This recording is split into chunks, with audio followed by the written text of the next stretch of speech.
자, KB금융입니다. KB금융의 경우는 지금 신고가를 내고 있는 상황의 종목이란 말이에요. 그런데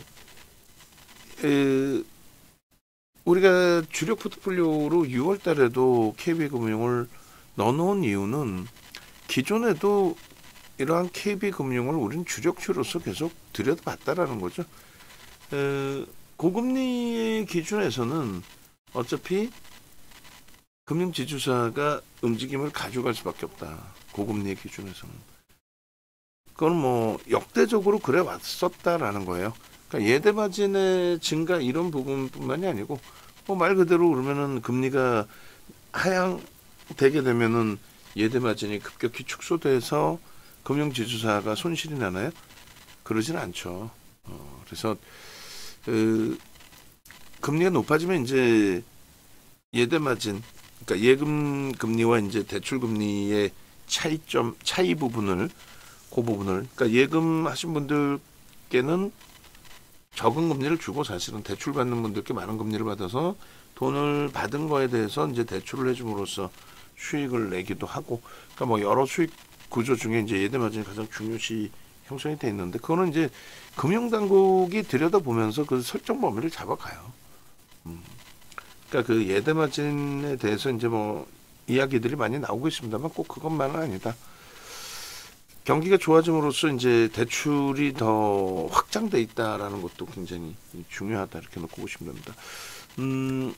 어쨌든 그 KB금융의 장중에 자른 그 가격이 105,200원인데 2월 포트폴리오, 그러니까 1월 말 종가 기준으로 따진다면은 대략 한 17% 정도 수익이 나 있는 거예요. 17, 16, 17. 그리고 이 2월 말 종가, 1월 말 종가의 2월 포트, 또 5월 말 기준에 104,300원까지 올라와서 사상 최대치 신고가 기준이 설정되어 있는 그런 위치에서도 우리는 포트폴리오의 비중을 채우는 것으로 설정을 잡아드렸죠. 그리고 결론은 104,300원 포트폴리오 넣고 6월 첫 거래일에 좀 휘청했습니다. 4%대까지 조정이 있었고, 근데 결론적으로 재차 신고가를 내는데 KB금융뿐만이 아니죠. 뭐 신한지주라든가 같이 움직임을 주고 있어요. 그래서 이러한 부분은 아무래도 이제 뭐 고금리 속에서의 실적에 대한 확장, 이런 부분들, 뭐 실적을 사실상 뭐 어마어마하게 더 크게 낸다라고 하면은 그것도 금융당국이 조절을 합니다.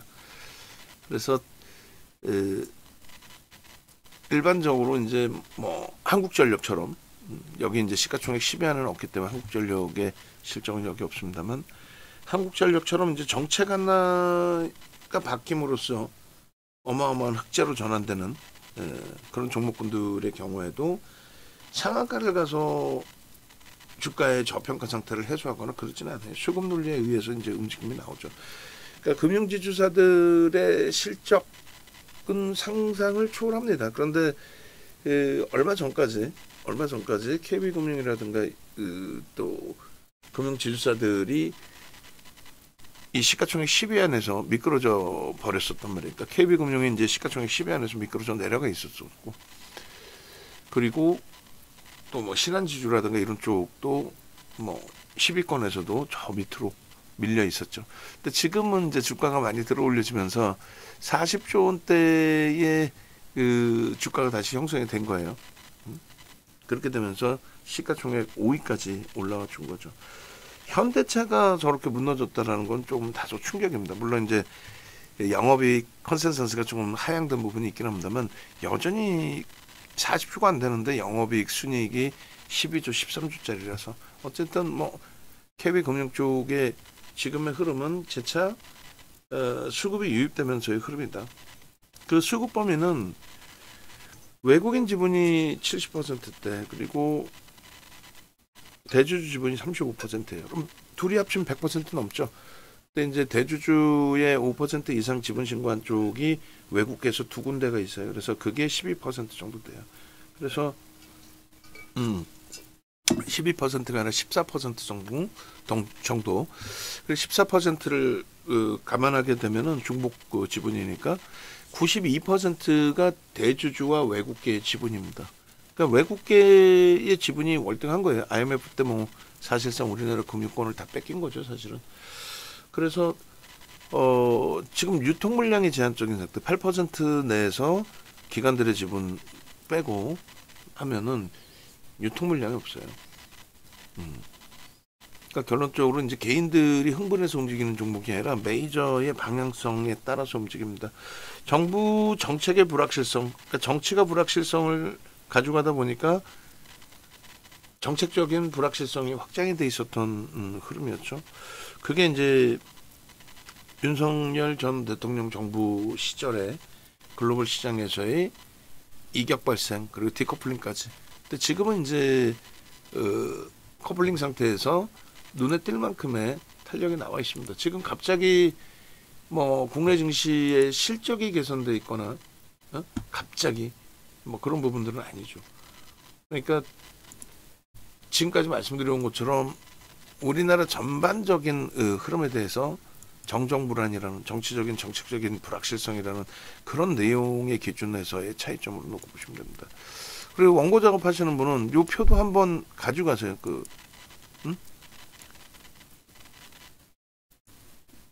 이 표도 한번 가져가시는데 무슨 얘기냐면은 원고에서 원본 가져다가 잘라셔야 돼요. 이 박스를 지금 시간이 지났기 때문에 아무데나 박스를 쳐놓은 게 아니라서 지난번 원고 마지막 원고 가져다 쓰시면 됩니다. 그래서 지금 보시면 6개월 동안에 이제 디커플링이 있었거든요. 6개월 동안에.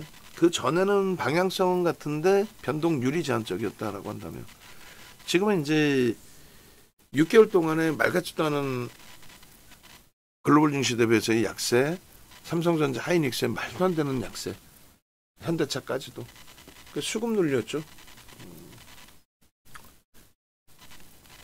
외국계 기관 투자자들 입장에서는 뭐 계엄까지 예상하지는 않았더라도 정부가 계속 유지될까라는 우려감.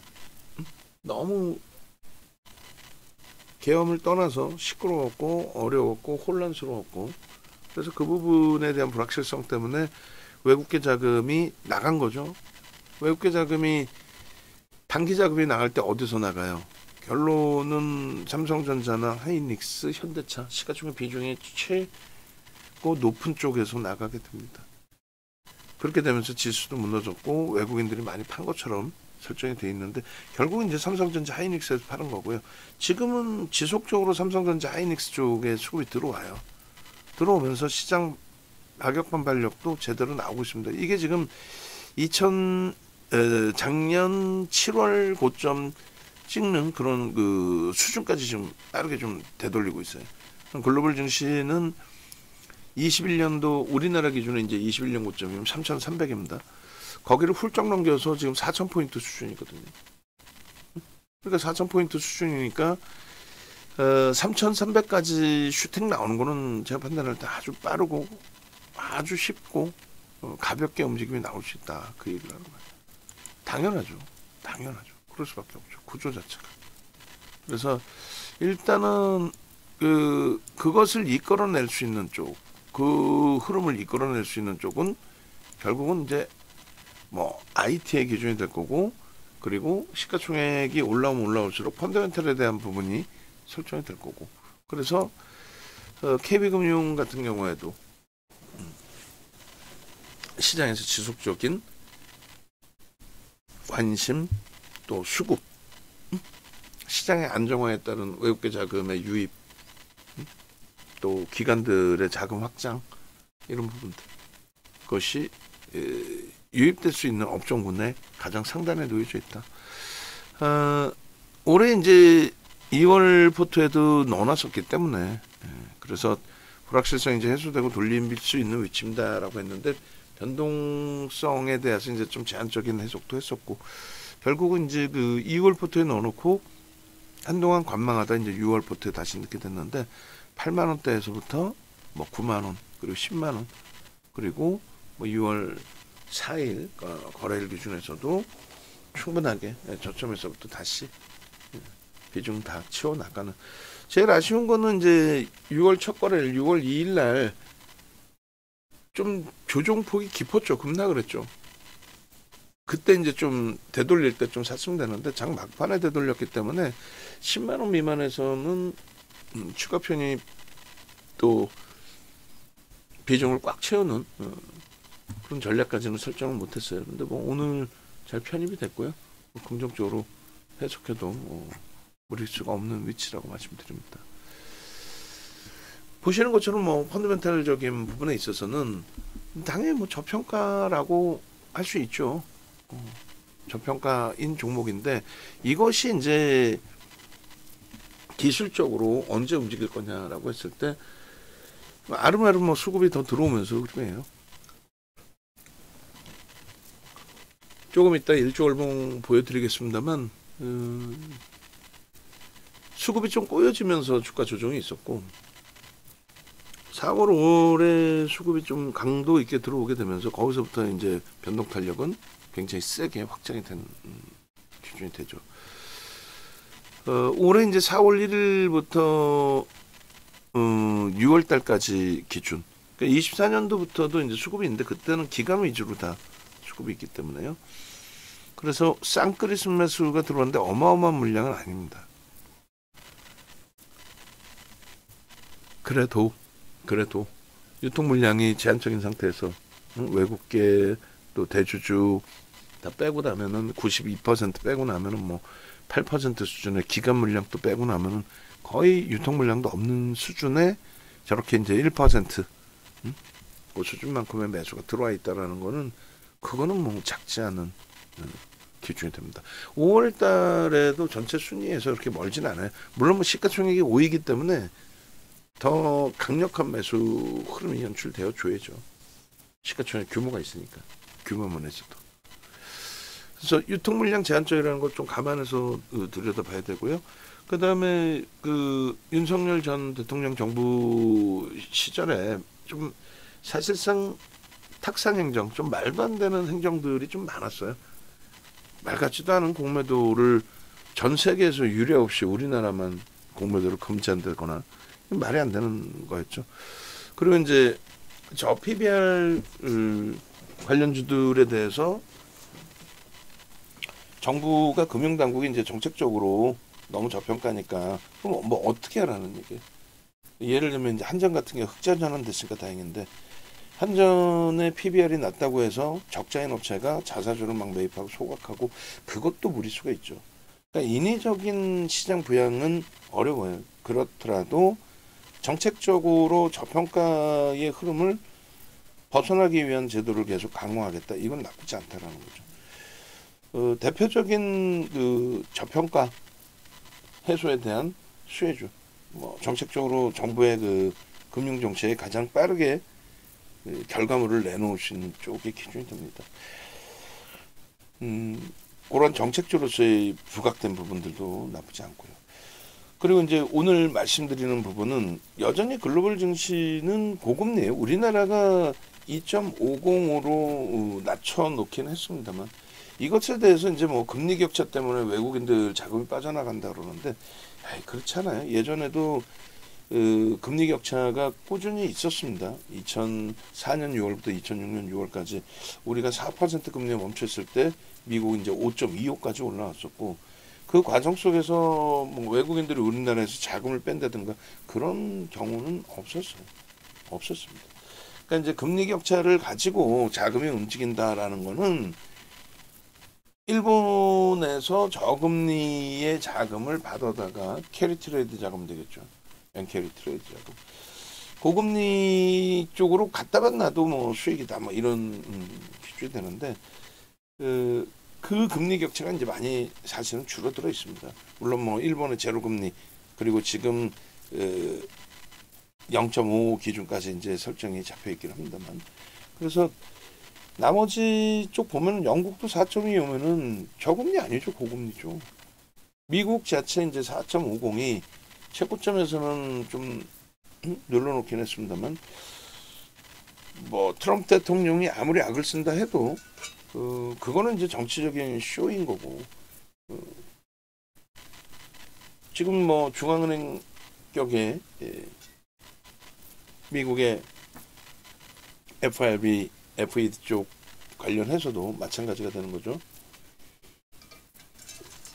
금리 정책에 대한 독립성을 강조해 줘야 되는 게 옳다라는 게 지금 오늘날의 민주주의 국가들에서의 또 일반적인 국가들의 기준에서 설정되어 있는 내용입니다. 그래서 트럼프 대통령이 아무리 뭐 악을 쓴다고 해서 금리를 내릴 수 있는 위치가 아니에요. 금리를 낮춘다는 거는 경기를 부양한다는 거거든요. 지금 경기를 부양할 만큼의 흐름이 아닙니다. 경기 부양할 흐름인데 사상 최대치 신고가 랠리가 시장에서 나온다? 뭐 우리야 전 정부 시절에 너무 소외되어 있던 부분이 있긴 합니다만 글로벌 시장은 지금 사상 최대치 고점 행진을 하잖아요. 그래서 그런 걸 감안하면은 어찌됐든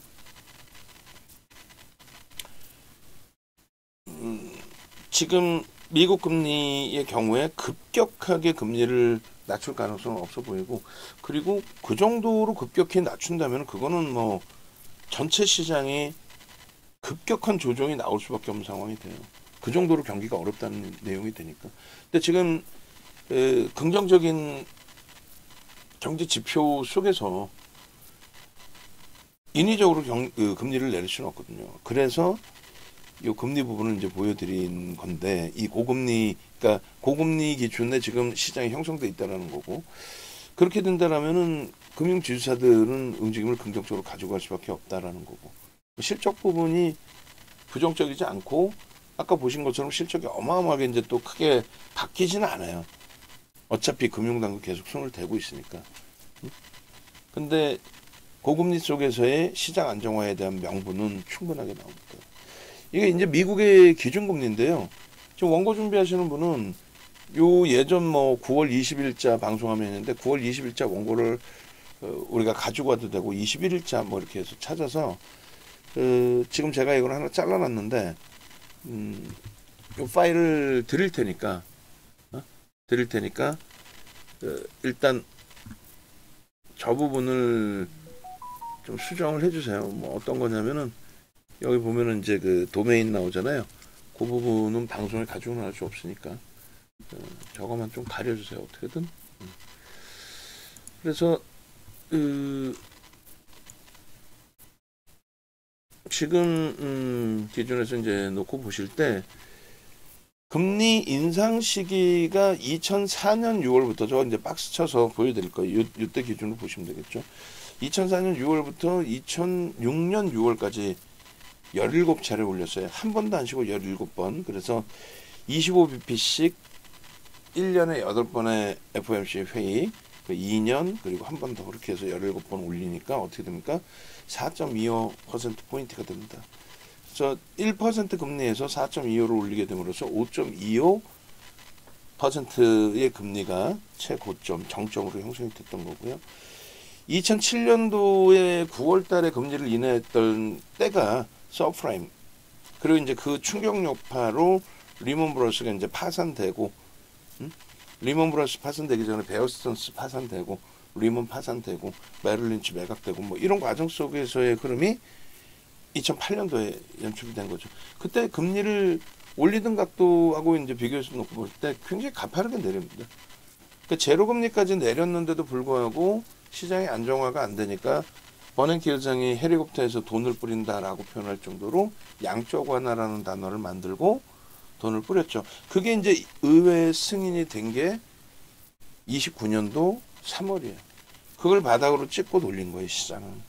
금리를 낮춘다고 주가 오르는 게 아니라 금리를 급격히 낮추는 과정에 시장은 붕괴가 됐고 유동성까지 뿌려주게 됨으로써 그렇게 되면서 시장 안정화가 되고 그 유동성 랠리가 나옵니다. 지표는 안 좋죠. 안 좋은데 돈의 힘으로 지수가 돌려진 거예요. 그러고 나서 2015년 12월에 금리를 올려요. 왜? 금리를 올리지 않으면 돈을 무지하게 뿌려서 경기를 이끌어왔기 때문에 유동성이 너무나 많은 상황이 되어져 있는 거죠. 경기가 안정화되고 매출이 이제 급격히 좋아진 쪽, 그러니까 뭐 예를 들면 뭐 IT라든가 AI, 뭐 최근의 기준에서 AI 쪽, 이런 쪽은 지금 뭐 체감 온도가 안 좋아서 힘들다는 쪽에 외식 사업 분야라든가 또 오프라인 매장이라든가 이런 쪽하고 완전히 다르잖아요.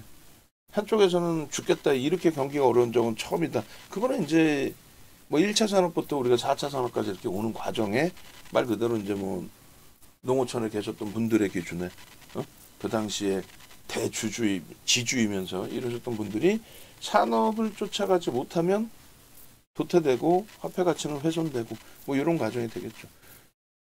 어찌됐든 결론적으로 2015년도에 금리를 올려야 될 정도로 경기는 굉장히 긍정적으로 형성돼 있었습니다.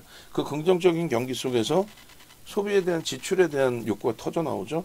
그것을 안 잡아주면 인플레이션이 굉장히 과해집니다. 그러면 앞서 말씀드린 것처럼 좋은 쪽은 경기가 좋은 쪽은 돈을 계속 쓰게 되는데 쓸 수 있고, 근데 안 좋은 쪽은 진짜 힘겨워지는 거죠.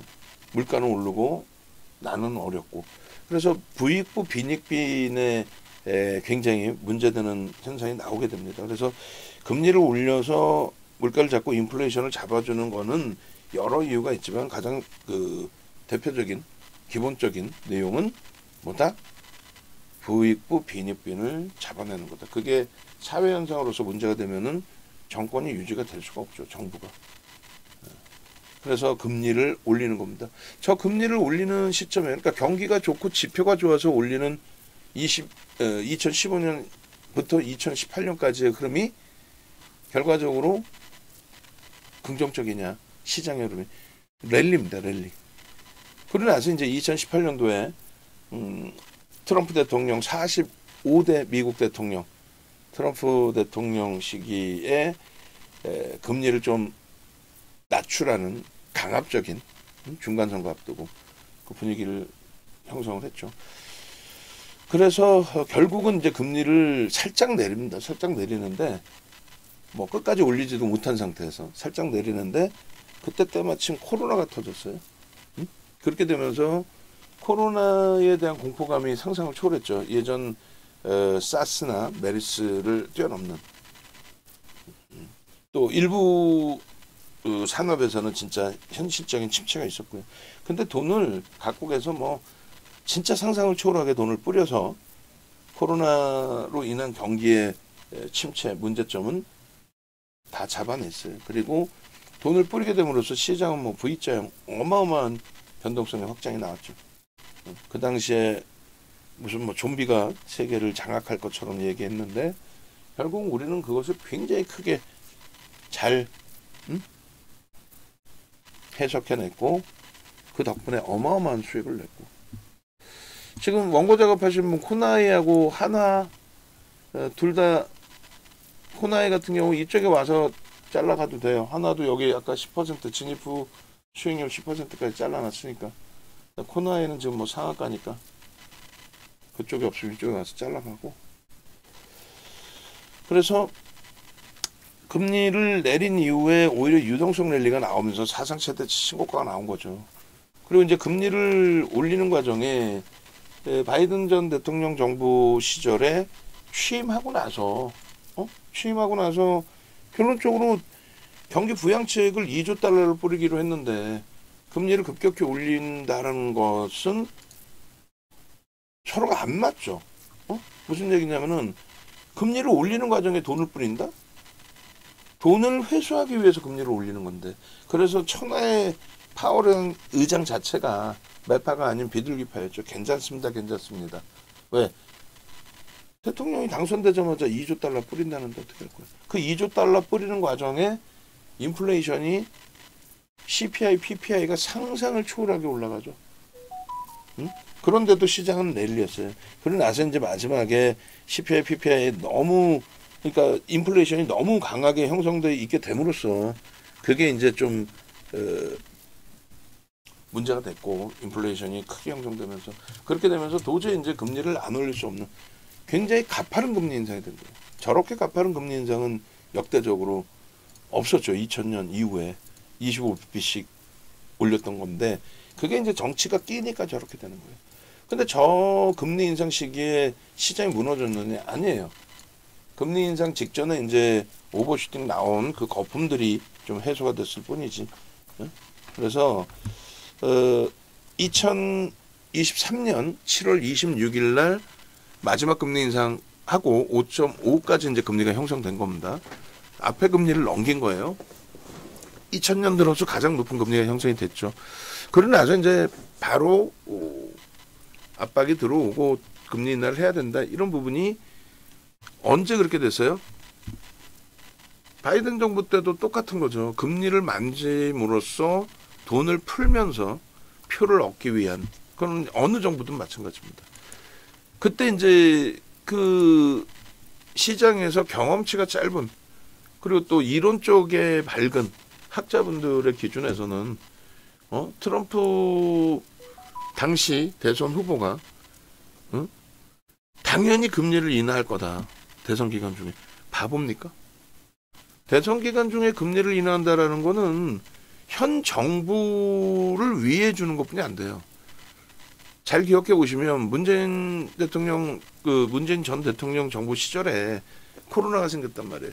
그때는 우리나라 진보는 중국하고 친하고 우리나라 보수는 미국하고 친하단 말이에요. 정책적인 부분이, 정치적인 성향도. 그게 뭐 어디가 옳다 그러다 할 수 없어요. 아니 중국하고 아시아끼리 똘똘 뭉치면 잘못된 건가? 안 그래요? 아시아끼리 똘똘 뭉치면 잘못된 거야? 그렇다고 해서 또 뭐 미국하고 우리가 친하게 지내면 그것도 잘못된 거 그거 아니잖아요. 근데 하여간에 문재인 전 대통령 정부 시절에는 이제 중국하고 유화 정책을 폈단 말이죠. 같이 공생하는.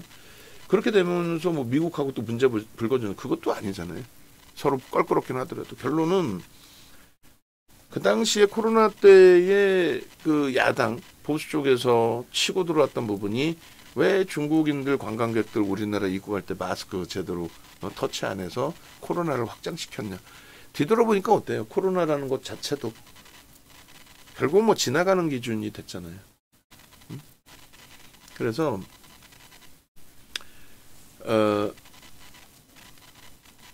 그때 당시에 총선에 집권 여당이 무너질 거다라는 해석을 많이 해놨습니다. 근데 결국은 집권 여당에서 어떻게 했죠? 코로나에 대한 재난지원금을 뿌리죠. 근데 야당 쪽에서 그 재난지원금을 못 뿌리게 막을 명분이 없잖아요. 돈 뿌리면은 선거에서 이긴다는 거, 우리가 아직까지 완전한 선진국이 아니어서 그래요. 그러니까 돈을 뿌리는 걸 막을 수 있는 재간이 없단 말이에요. 그 재난지원금이라고 정부가 막 무지하게 뿌려 제꼈죠. 총선 어떻게 됐습니까? 압승했죠. 코로나 터지거나 말거나. 그런 맥락의 그런 개념이에요. 정책이라는 부분이나 모든 것이. 그래서 트럼프 대통령, 그러니까 트럼프 후보가 47대 대통령 기준의 후보가 금리를 내리라고 할 것 같습니까? 악을 쓰고 반대했죠. 이번에 대선 기간 동안에 바이든 정부에서 금리 내린다 할 때 악을 쓰고 반대했어요. 그리고 결국은 금리를 내렸어요. 대선 앞두고. 근데 뭐 급격히 내리지 못했고 당연히 급격히 못 내리죠. 지금 어떻게 내려요. 그리고 한동안 우리가 잘못 알려진 정보 내용들이 뭐였어요. 금리를 내리면 시장에 폭등 나올 것처럼 또 금리를 내려야 된다는 말도 안 되는 억지 강조 부분. 무슨 말이냐면은 앞서 말씀드린 것처럼 금리를 내릴 수 있는 구조 자체가 되지를 않는데. 그래서 지금의 금리는 내릴래야 내릴 수 있는 위치는 아니다. 오히려 유동성을 더 잡아줘야 되는 위치다. 너무 과열권에 놓여주면 안 되는 위치다. 이렇게 해석을 하는 겁니다. 그래서 S&P 500 지수의 월봉 차트 보시면 이 박스 쳐드린 빨간색 부분이 금리 인상 시기입니다. 그리고 파란색 박스가 금리 인하 시기입니다. 이게 24년도 4월에 말씀드렸던 내용이고 7월까지 그 흐름 그대로 갔어요. 그리고 지금도 미국의 흐름은 이대로 그대로 갑니다. 이게 그 차트예요. 금리 인상 시기에 얘도 박스를 쳐서 보여드릴까요? 그러면 자 박스를 가져와서 보여드리도록 하겠습니다. 결론적으로 그냥 막연하게 보지 않고 옆에서 얘기하는 얘기만 듣고 막연하게 그냥 이래요 저래요 하면 안 된다는 거예요. 여러분들이 시각적으로 완벽하게 확인하시고 대처하시란 말이에요. 금리 인상 시기가 언제냐면은 요 시기예요. 요 2004년 6월부터 2006년 6월까지. 이때입니다. 얼마 안 오른 것 같죠? 아니에요. 금리를 인하하기 전까지 2007년도에 금리를 인하합니다. 9월 달에 그것도. 이거 좀 이따 이제 로그 차트로도 보여드릴 거예요. 퍼센테이지 차트. 그리고 2015년이라고 그랬죠? 2015년 12월부터. 그러니까 금리 인상한다고 하니까 이제 불확실성 때문에 저렇게 눌려 있었는데 12월까지 여기입니다. 마지막에 이제 금리 인하, 그러니까 동결 인하 그 기준 때문에 무너졌던 부분이고 마지막 인상까지가 여기에요. 이렇게. 그리고 또 언제예요? 금리 인상 시기가 23년 7월이라니까요. 23년 7월 여기서부터 여기까지. 그 앞에는 금리를 인상하던 시점이 아니잖아요. 금리를 인상하던 시점이 아닌데, 예? 금리를, 그러니까 요 기준의 금리를 인상하던, 요 기준의 금리를 인상하던 시점이 맞고 마찬가지죠. 죄송해요. 7월까지 인상을 한 거고, 요 기준에 실질 인상하던 시기는 어때요? 인상하던 시기에 올라가 있죠. 그리고 고금리의 기준은 어떻게 돼 있어요? 고금리 기준의 시장 폭등 랠리죠. 저금리일 때는 그러니까 다시 얘기해서 금리를 인하하던 시점, 그 시점에서는 2007년 9월 이런 시점에서는 어떻게 돼요? 무너져 내린다. 시장이 먼저 선제적으로 무너져 내리는 거죠. 시장이. 상상을 초월하는 약세. 또 언제 내립니까? 이때 내리죠. 코로나19 때. 급격하게. 2018년 그 기준에서부터 코로나 때. 여기까지. 그냥 폭락인 거예요. 그냥. 급격한 금리 인하와 함께. 제한적 금리 인하는 상관없는데 제한적 금리 인하라는 건 없어요. 정책적으로 억눌러서의 흐름일 뿐이지. 그리고 지금의 기준이 금리를 뭐 내린 상태예요? 아니죠. 내린 상태 아니에요. 이걸 내렸다고 볼 수는 없어요. 다만 이제 저 비이성적인 흐름이 올해 거 말고 작년에 한번 이제 출렁거렸던 부분이 금리 인하를 한다라고 해서 결국은 비컷이네 이런 단어가 사실 일반적으로 쓰는 단어가 아니에요. 그죠? 여러분들 처음 듣죠. 솔직히 얘기해서. 그 비컷에 대한 부분에 대해서 금리를 급격히 인하하면 뭐 대박 나는 것처럼 아니 죽을 수 있다니까. 그렇게 금리를 급격히 인하할 정도로 경기가 둔화된다면 이게 월봉 차트인 거고 이게 이제 로그 차트예요. 근데 이제 이 월봉 차트하고 로그 차트 부분을 자 이렇게 바꿔 놓을게요. 다시. 무슨 말이냐면은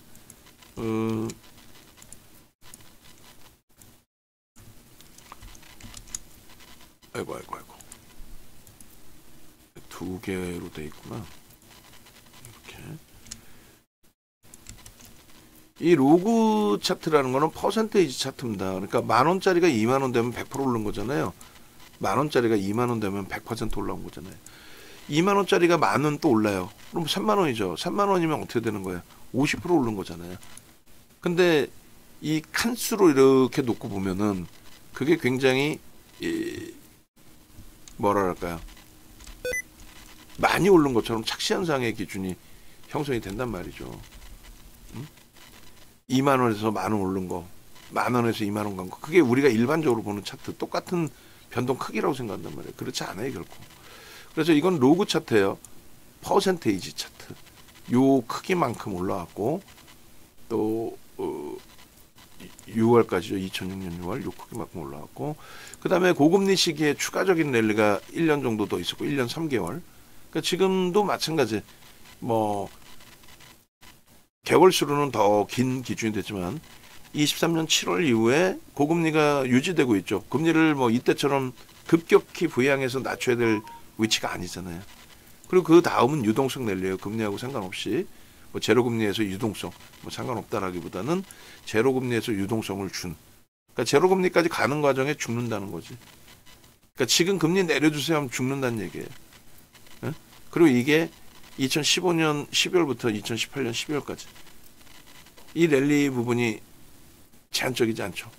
그리고 요때 인위적인 금리 인하.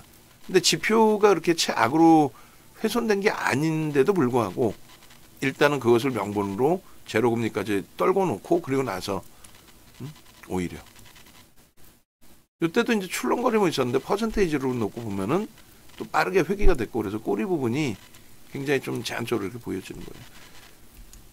이게 금리 인상 시기예요. 2023년 7월까지의 기준이. 7월까지면 이렇게 또 땡겨놓을까 얘도? 7월까지면. 그리고 고금리 속에서 지속되고 있는 거죠. 랠리가. 그러니까 이렇게 한 번씩만 찾아봐도 2000년 이후에 금리 동향에 따른 시장의 랠리 부분, 시장의 흐름 부분을 확인할 수가 있는데 이걸 안 하는 거지. 이조차도 안 하고 그냥 막연히 금리를 인하하면 좋아요. 아닙니다. 결론은 이제 이 금리에 대해서 뭐 짧게 설명을 드린 건데 이러한 흐름을 바탕으로 금융지주사들의 랠리 부분이 형성이 되는 거다. 금융지주사는 고금리 속에서 역대적으로 이런 흐름을 계속 가지고 왔다. 차트 보면서 이제 금융지주사의 흐름을 말씀드릴 겁니다. 작년에 이미 고금리 쪽에서 금리를 급격히 인하할 이유가 없습니다라고 해서 우리는 2월 포트에도 넣어놨었고 그러니까 1월 말에 이렇게 검색해 뜨잖아요. 5만 원이에요. 따블이죠. 금융지주사가 못 갈 것 같은데 결국은 따블이죠. 하나 에어로스페이스가 못 갈 것 같은데 결국은 따블 났죠. 그잖아요. 두산에너빌리티 못 갈 것 같은데 따블이 나오고 여기서부터 10만 원까지 다 올라갔었어요. 그 10만 원 넘기고 나서 무너져 내렸었던 거지. 그러고 나서 지금 다시 우리에게 기회를 준 기준은 4월 10일부터 이제 7만 3천 원부터인데 7만 4,900원에 제가 캡처를 한 거고 4월 10일부터입니다. 그리고 뭐 8만 2천 원, 또 9만 원. 그러니까 중간에 뭐 8만 9천 원 다 있습니다만 일단 띄엄띄엄해요. 그러니까 검색해서 변동성 매매 그 기준점 잘 찾아내고는 있지만 이런 식으로 띄엄띄엄도 있어요. 이게 말씀드린 월봉 차트에 대한 굉장히 긴 기간 동안의 금리 인상 시기 기준에서의 흐름을 설정해서 보여드리는 기준이 됩니다. 그래서 이 부분의 위치를 이제 다 잘못 넣어놨는데 요 이제 월봉이잖아요.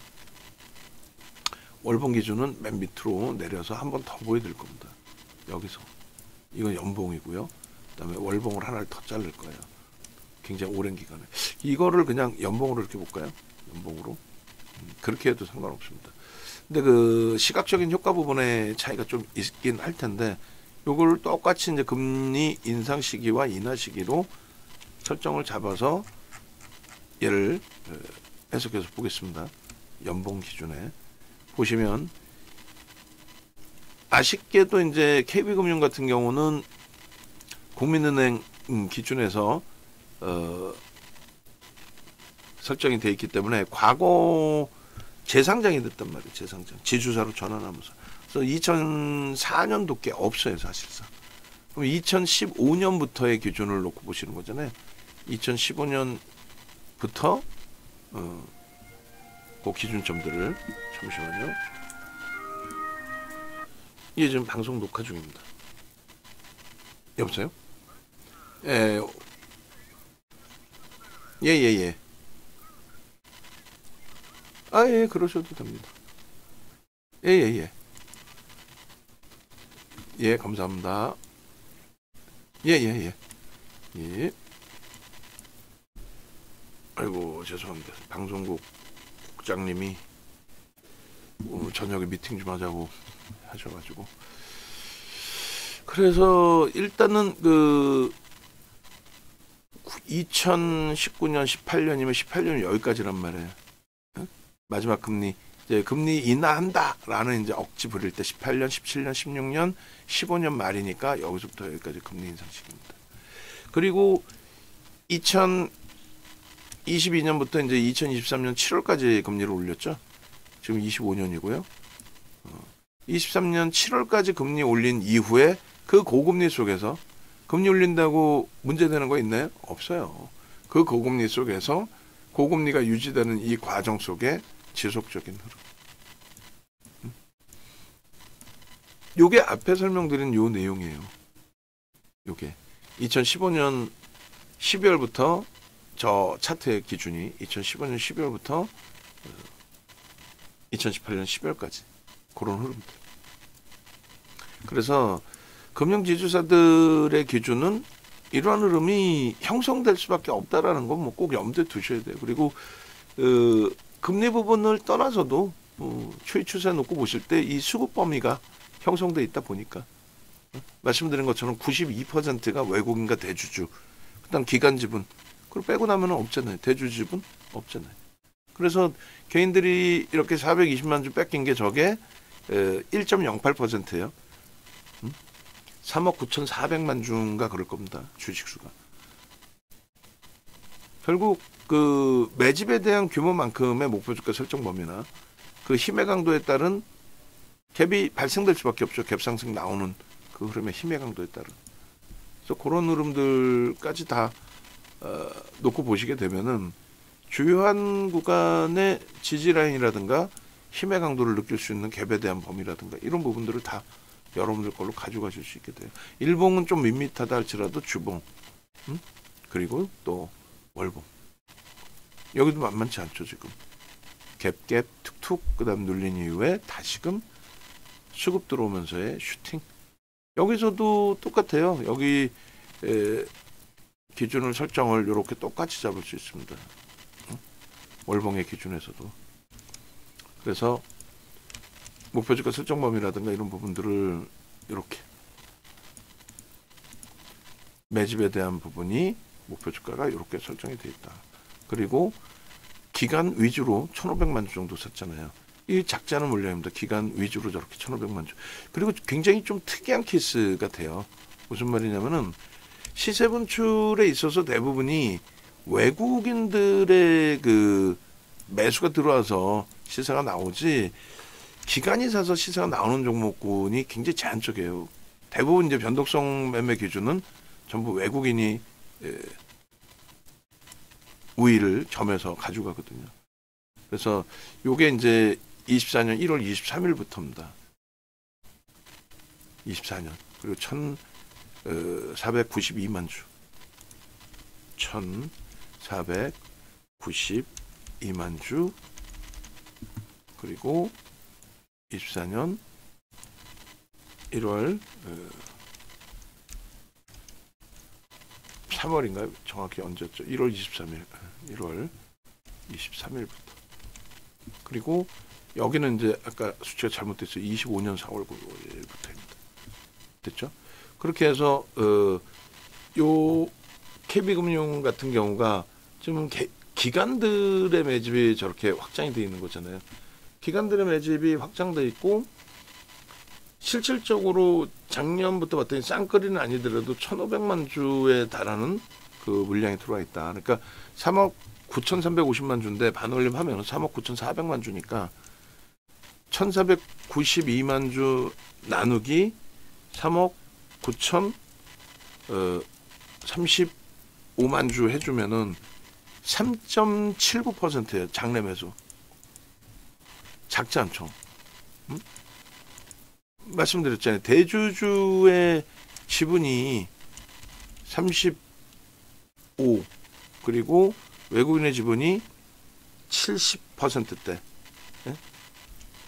근데 유통 물량이 그러면 없잖아요. 그리고 합치면 뭐 100%는 넘는데 외국인들 5% 이상의 지분 신고가 있기 때문에 그래요. 중복 지분이 있어서. 그런 과정에 이제 기관들이 비중이 별로 없는 기관이 이렇게 좀 공격적으로 매수를 유입해 줬다. 그렇기 때문에 랠리 기준이 이렇게 나왔던 거죠.